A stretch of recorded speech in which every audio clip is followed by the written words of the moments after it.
সালন ভাই, হ্যাঁ তুমি ছিলা কোথায়? তোমাকে খুঁজে পাইছিনি। আমি বেগুন মারিছিলাম। ওই ভাবির কি অবস্থা? তোমার তো খুব ভাবি, ভালো ভাবির কিছু হয়েছে? না, একটা পয়সা হইতে মরে গেছে। তুমি কয় কি রে? একটা কুকুর ডেলিভারি ছিল, সেই কুকুরটা হসপিটালে ভর্তি করা আছে। মেকুলটা রাগের বাড়িতে চলে গেছে, সেখানে খুব বিপদে আছে। আর ডাক্তারও মেলছে না, সে কুকুরটা ডেলিভারি মতো হয়ে আছে। আমি যে কি হইলো না হইলো, আর মোবাইল নাম্বার দিকে ফোন টোন করা যাচ্ছে, মোবাইল নাম্বার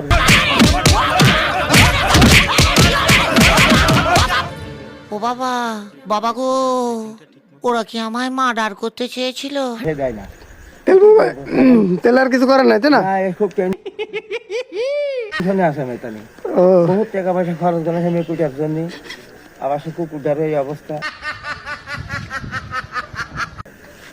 আমি টাকা আর আমি কুলাতে পারছি না। ও আচ্ছা, ঠিক আছে, ধন্যবাদ ভাই আপনাকে।